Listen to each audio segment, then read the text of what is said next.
बिस्मिल्लाहिर्रहमानिर्रहीम अस्सलाम वालेकुम। Welcome to Naeem's virtual academy. Pakistan studies जो लेक्चर नंबर 14 स्टार्ट कयो आहे। चैप्टर नंबर 5 आहे, नालो आहे रिसोर्सिस ऑफ पाकिस्तान, माना पाकिस्तान जा ज़राए। ॿ क़िस्म जा ज़राए आहिनि पाकिस्तान वटि, जंहिंसां पाकिस्तान में प्रोडक्शन थिए थी, जंहिंसां पाकिस्तान जी तरक़ी थिए थी। उहे ॿ ज़राए आहिनि, हिकु ह्यूमन रिसोर्स, ॿियो आहे नेचुरल रिसोर्स। ह्यूमन रिसोर्स माना इंसानी क़ुवत, ॿियो आहे नेचुरल रिसोर्स माना मादनियाती ज़राए जेको आहे पाकिस्तान में। हाणे इंसानी ज़राए कीअं थो अचे, मिसाल जेका बि प्रोफेशन्स आहिनि, प्रोफेशन्स, ऐं पहिरियों असां पढ़ूं था पंहिंजो ह्यूमन रिसोर्स खे। त जेका प्रोफेशन्स कंबाइंड, ही वेरी ईज़ी जेको आहे डेफिनेशन आहे ह्यूमन रिसोर्स जी। Professions combined together are known as, हिते हाणे तव्हां वटि ॿ ऑप्शन हूंदा, त professions combined together are known as, पोइ हिकिड़ो हूंदो ह्यूमन रिसोर्स, ॿियो हूंदो नेचुरल रिसोर्स, या टियों ॿियो को बि ऑप्शन थी सघे थो, पर हिते तव्हांजो ईंदो ह्यूमन रिसोर्स।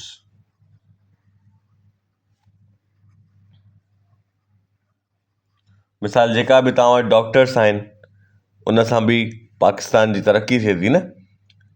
डॉक्टर न हूंदा त माण्हुनि जो इलाजु कीअं थींदो, बीमार जो इलाजु कीअं थींदो, या ॿाहिरि मुल्क वारा बि हिते इलाजु कराइण ईंदा आहिनि। इंजीनियर्स आहिनि, इहो बि रिसोर्सिस आहे। पुलिस वारा आहिनि, इहो बि रिसोर्सिस आहे। टीचर्स आहिनि, इहो बि रिसोर्सिस आहे। त जेका बि प्रोफेशन्स आहिनि, उहे सभु गॾाए करे तव्हांजा ह्यूमन रिसोर्स ठहंदो आहे। ठीकु आहे। काफ़ी सारी ऑक्यूपेशन्स आहिनि, टास्क आहिनि जेका ह्यूमन रिसोर्स कंदा आहिनि। गॾाए करे पंहिंजी कैपेसिटी, कैपेबिलिटी, एक्सपर्टाइज़ इस्तेमालु करे डिफरेंट प्रोफेशन्स में इहो ह्यूमन रिसोर्स कमु कंदा आहिनि। ऐं ॿी ॻाल्हि त हिकिड़ो ॿियो बि हिते तव्हांजो अची सघे थो MCQs, त human resources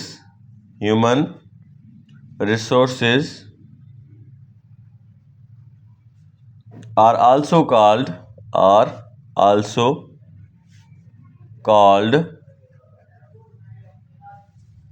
the dash of a country,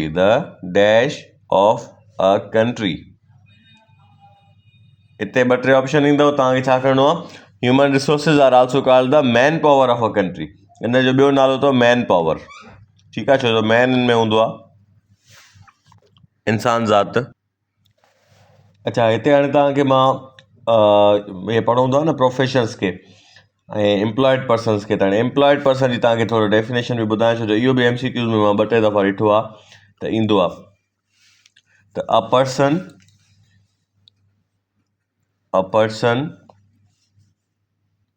who is above dash years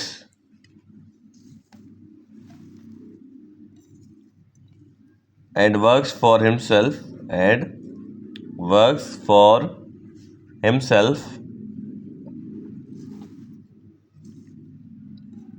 or performs duty for another for at least 1 hour a day is called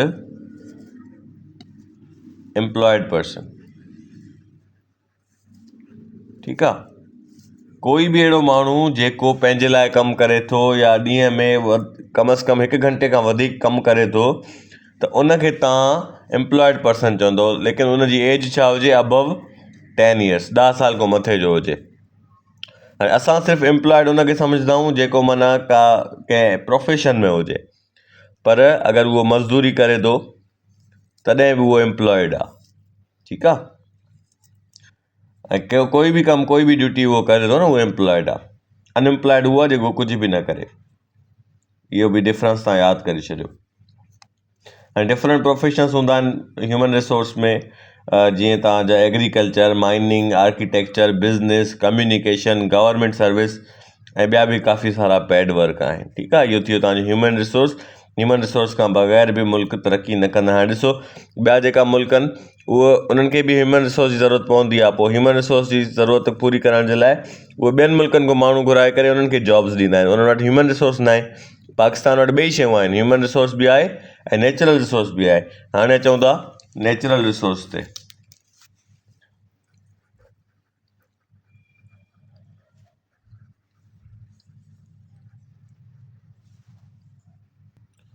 ऐं नेचुरल रिसोर्सिस छा आहिनि? These are resources which the Almighty Allah has given to different countries in the form of soil, forest, mineral, water, etc. ही उहे ज़रिया आहिनि जेका अलाह साईं ॾिना आहिनि अलॻि अलॻि मुल्कनि खे, मिटी जी सूरत में, फॉरेस्ट जी सूरत में, मिनरल्स जी सूरत में, पाणी जी सूरत में। इहे उहे ज़रा आहिनि जेका अलाह साईं जी तरफ़ खां गिफ्ट आहिनि। माण्हू हिन खे एक्सप्लोर करे सघनि था ऐं पोइ हिन खां फ़ाइदो वठी सघनि था। हाणे मुख़्तलिफ़ नेचुरल रिसोर्सिस पढ़ूं था, पर हिन खां पहिरियों थोरी मां तव्हांखे इम्पोर्टेंस ॿुधाए छॾियां ॿिन्ही ह्यूमन रिसोर्स ऐं नेचुरल रिसोर्सिस जी इम्पोर्टेंस छा आहे नेशनल डेवलपमेंट में। सभ खां पहिरियां इहे ॿई जेको आहे त रियल वेल्थ हूंदी आहे कंहिं बि कंट्री जी, उहे कंट्री जिते ह्यूमन ऐं नेचुरल रिसोर्स प्लेंटी हूंदा आहिनि, तमामु घणा हूंदा आहिनि, त उते तरक़ी तमामु घणी हूंदी आहे। पर डिपेंड हिन शइ ते करे थो त उनखे यूटिलाइज़ सुठे तरीक़े सां कयो वञे। हाणे पाकिस्तान में त ॿई शयूं आहिनि पर पोइ बि तरक़ी न आहे। वजह इहा आहे त यूटिलाइज़ेशन न आहे। अच्छा, ऐं ह्यूमन ऐं मटीरियल रिसोर्स खे गॾाए करे अगरि इस्तेमालु कयो वञे त हिकु मुल्क जो बहितरीनु डिफेंस सिस्टम माण्हू ठाहे सघे थो। हाणे हथियार हूंदा, उहे हुनखे हलाइण वारा माण्हू बि हुजनि, हथियार ठाहिण वारा माण्हू बि हुजनि, त इहो सभु कुझु ॿिन्ही सां मिलाए करे थी सघे थो। इन रिसोर्सिस सां हिकु मुल्क जी वॾी इज़त थींदी आहे। ठीकु आहे, छो त जंहिं मुल्क में रिच रिसोर्सिस हूंदा उहे ई कंट्री डेवलप्ड कंट्रीज़ थींदा आहिनि अगरि यूटिलाइज़ेशन सही हुजे। इन सां मुल्क जो ट्रेड वधंदो आहे। हाणे ह्यूमन रिसोर्स हूंदा त उहे मटीरियल ठाहींदा, उन मटीरियल जी वजह सां मटीरियल छा सां ठहंदा? रिसोर्स नेचुरल रिसोर्सिस सां ठहंदा। वरी उहे ई शयूं वरी ट्रेड कयूं वेंदियूं, बिज़नेस कयो वेंदो, मुल्क अमीर थींदो। त इहे सभु फ़ाइदा आहिनि नेचुरल रिसोर्सिस ऐं ह्यूमन रिसोर्सिस जा। हाणे नेचुरल रिसोर्सिस ते अचूं था, सभ खां पहिरियों असां पढ़ंदासीं सोइल। सोइल माना मिटी। हाणे हिते तव्हांजो सवालु अची सघे थो त generally soil is a compound of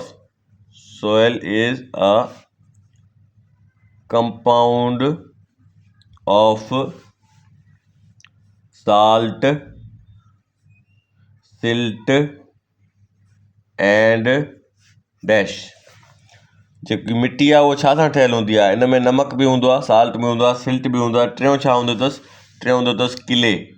ठीकु आहे, इहो बि तव्हांजो MCQ थी अची सघे थो त छा सां, उहे टे कहिड़ियूं शयूं आहिनि जंहिंसां मिटी ठहियलु हूंदी आहे। ॿियो सवालु अची सघे थो त generally soil in Pakistan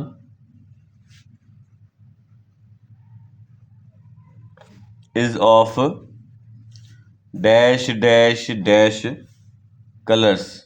Pakistan में जेकी मिटी आहे उहा कहिड़े कहिड़े कलर्स में तव्हांखे मिलंदी आहे? पोइ टे कलर्स जो कॉम्बिनेशन MCQs में ॾिनल हूंदो। ठीकु आहे, उहे टे कलर कहिड़ा आहिनि जंहिं कलर में पाकिस्तान में मिटी मौजूदु आहे? उहे टे कलर अथव रेड, वाइट एंड ब्लैक। ठीकु आहे, इन टे कलर जी मिटी तव्हांखे पाकिस्तान में मिलंदी। हाणे हिकिड़ो ॿियो MCQ तव्हांजो अची सघे थो त मिटी जो कलर ॻाढ़ो छो थींदो आहे? ठीकु आहे, त presence of dash particles in the soil makes its color red. कहिड़ी शइ आहे जंहिंजी प्रेज़ेंस सां मिटी जेकी आहे ॻाढ़ी नज़र ईंदी आहे? अगरि आयरन जा पार्टिकल्स हुजनि, लोह जा पार्टिकल हुजनि मिटी में, त उनजी वजह सां मिटी जेकी आहे ॻाढ़ी नज़र ईंदी आहे। ठीकु आहे, हाणे मिटी जा घणा लेयर्स हूंदा आहिनि? There are dash layers of soil. इहो बि सवालु अची सघे थो त मिटी जा घणा लेयर्स हूंदियूं आहिनि? मिटी जूं 3, 4, 5, 6, 7 केतिरियूं हूंदियूं आहिनि? 3 लेयर्स हूंदियूं अथव। हाणे इन लेयर्स खे बि तव्हांखे मां ॿुधाईंदो हलां। जेकी अपर लेयर आहे, the upper layer helps growing dash upper layer जी वजह सां जेकी मथी मथी लेयर हूंदी आहे मिटी जी उन सां छा ग्रो थींदो आहे उन सां ग्रो थींदो अथव वेजिटेशन एंड प्लांट्स ठीकु आहे इहो तव्हांजो MCQs थी ईंदो ॿियो तव्हांजो MCQs छा ईंदो त the soil created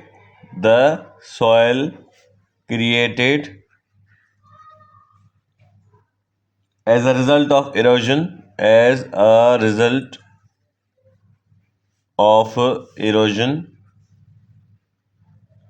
of rocks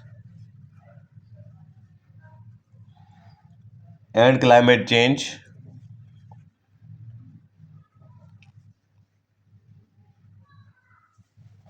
is called dash उहा मिटी जेकी इरोजन जी वजह सां या क्लाइमेट जी वजह सां ठहंदी आहे उनखे छा सॾियो वेंदो आहे उनखे सॾियो वेंदो अथव लोकल सॉइल मिटी जे बारे में इहे सवाल लाज़मी ईंदा अथव ऐं वरी टियों इहो सवाल पुछंदा त थर्ड सॉइल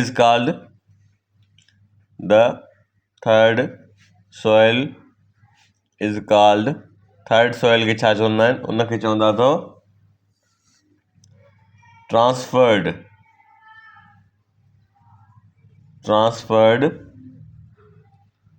सॉइल ऐं हिनखे ट्रांसफर्ड सॉइल टे लेयर खे छो चवंदा आहिनि because it changes the place due to natural consequences ठीकु आहे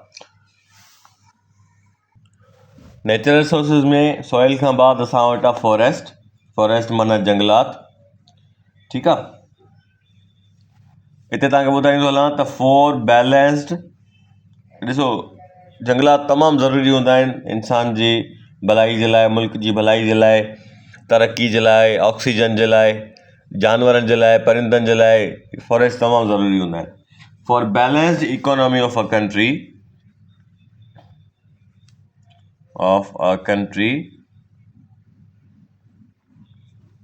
about dash percent of its land should be under forest ये तमामु वॾी ॻाल्हि अथव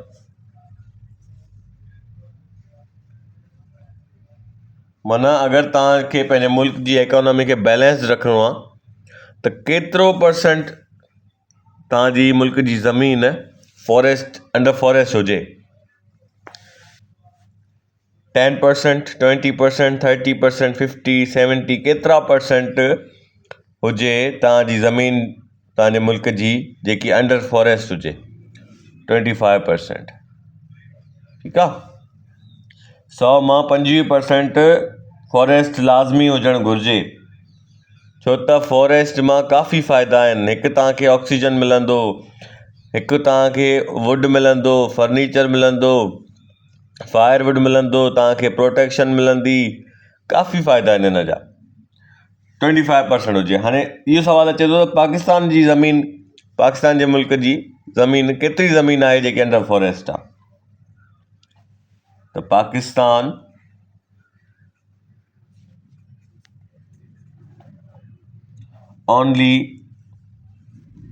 in Pakistan only -% land is under forest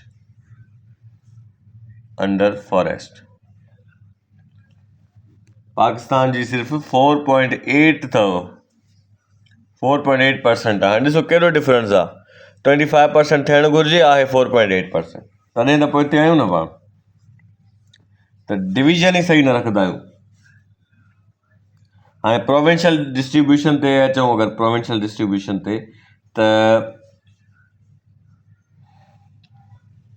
2.7% आहे जेको फॉरेस्ट उहो पंजाब में तव्हांखे मिलंदो पाकिस्तान जी ज़मीन जो 2.7% पंजाब में मिलंदो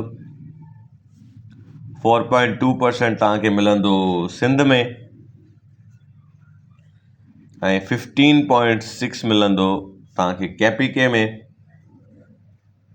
इहो बि शायदि इन जे करे जेको बिलियन ट्री इमरान ख़ान शुरू कयो हुयो, इन जे करे हुते 15.6% KPK में थी वियो आहे। ऐं 2.1% तव्हांखे मिलंदो बलूचिस्तान में। माना बलूचिस्तान में सभ खां घटि आहे, पोइ पंजाब आहे, वरी बि सिंध बहितर आहे, ऐं KPK सभ खां सुठो आहे। हाणे चऊं था त फॉरेस्ट पाकिस्तान में 6 काइंड्स जा आहिनि, ठीकु आहे। 6 काइंड्स ऑफ फॉरेस्ट। पोइ हिकु हिकु मां तव्हांखे सम्झाईंदो थो हलां।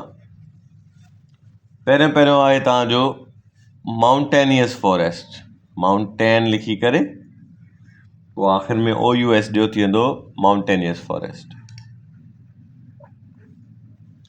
हाणे इहे जेका पहाड़ तव्हांखे मिलंदा, इहे तव्हांखे मिलंदा नॉर्थ और नॉर्थ वेस्टर्न माउंटेन एरियाज़ में तव्हांखे मिलंदा।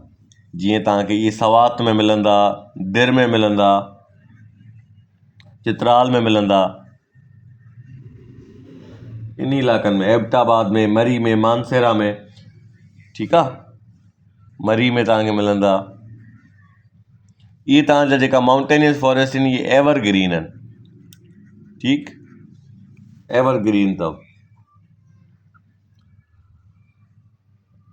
अच्छा, ॿियो तव्हांखे ॿुधाईंदो हलां हिन जे बारे में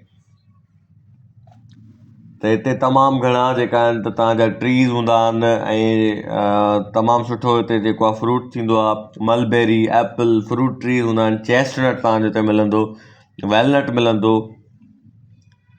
ठीकु आहे। त ज़ाहिरी ॻाल्हि आहे, इहो सभु कुझु मिले थो त इहे सोर्सिस थी वियो न मुल्क जो, मुल्क इन खे एक्सपोर्ट इन शयुनि खे करे सघो था न।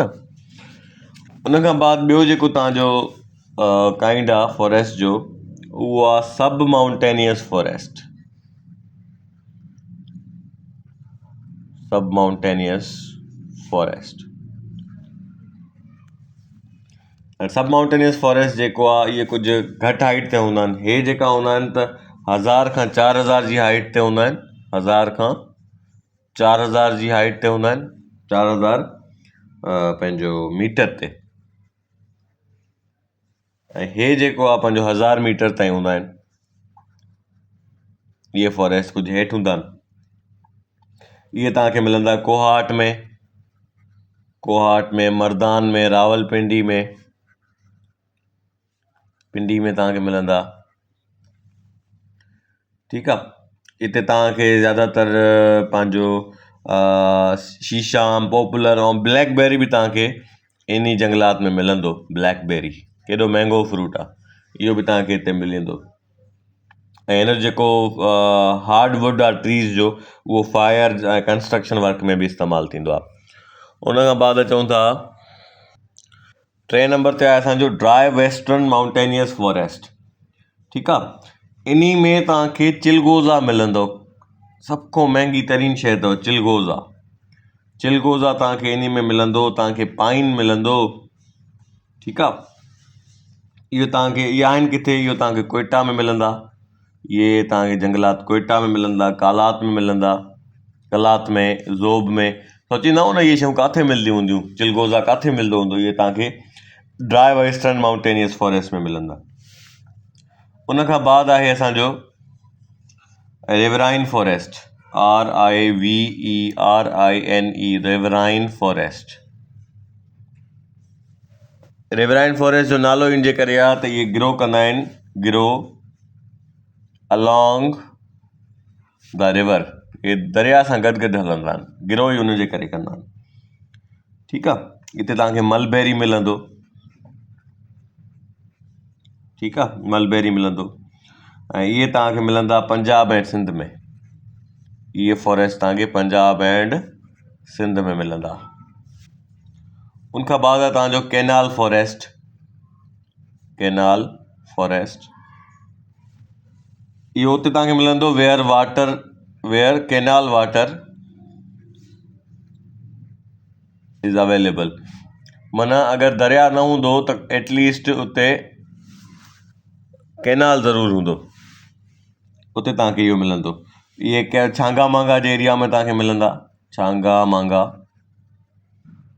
ऐं उन खां अलावा तव्हांखे खानेवाल में मिलंदा, खानेवाल में। ऐं थल में मिलंदा थल, बहावलपुर, ऐं सिंध में बि तव्हांखे मिलंदा किथे सखर में, ठीकु आहे, गुड्डू में मिलंदव, कोटड़ी में मिलंदव, कैनाल फॉरेस्ट। अच्छा, हिते जेको आहे तव्हांखे हिते बि तव्हांखे मलबेरी मिलंदो, शीशम मिलंदो, शीशम फ्रूट मिलंदो, ऐं पंहिंजो मलबेरी मिलंदो। लास्ट आहे तव्हांजो कोस्टल फॉरेस्ट।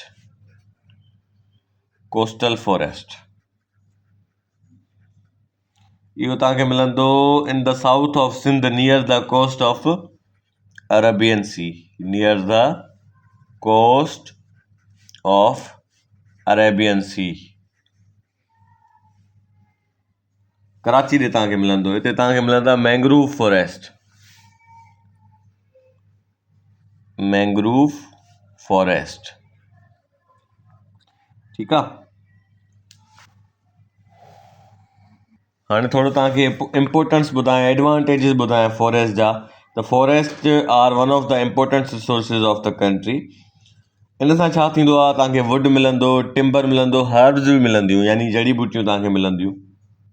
वाटर लॉजिंग खे रोकियो वेंदो, सैलिनिटी खे रोकियो वेंदो, ऐं टेम्परेचर खे मॉडरेट रखंदो आहे। प्लेजेंट तव्हांखे वेदर मिलंदो, ठीकु आहे, टेम्परेचर खे वधणु न ॾींदो आहे अगरि जिथे ज़्यादा फॉरेस्ट हुजनि। जेके हर्ब्स तव्हांखे मिलंदियूं, जड़ी बूटियूं, हुन में मेडिकेशन्स में तव्हां हुनखे इस्तेमालु करे सघो था।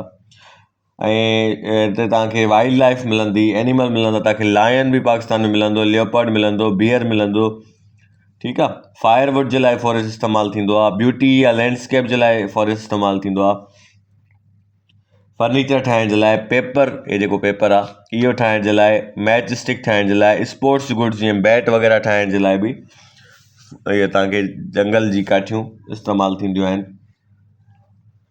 ऐं फॉरेस्ट जेको आहे प्रोटेक्ट कंदो आहे, ह्यूमन बींग्स खे बि प्रोटेक्ट कंदो आहे, नेचुरल वेजिटेशन खे बि प्रोटेक्ट कंदो आहे। जेकी वायलेंट विंड्स ईंदियूं आहिनि न, ख़तरनाक हवायूं ईंदियूं आहिनि, उन्हनि खे फॉरेस्ट रोकींदो आहे, ठीकु आहे।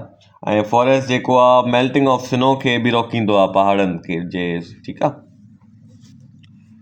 ऐं फॉरेस्ट जेको आहे एक्सिस ऑफ कार्बन डाइऑक्साइड खे बि रोकींदो आहे एटमॉस्फेयर में, ऐं ऑक्सीजन रिलीज़ कंदो आहे, जेको ह्यूमन लाइफ जे लाइ तमामु ज़रूरी आहे। त फॉरेस्ट तमामु हिकिड़ी इम्पोर्टेंट शइ आहे।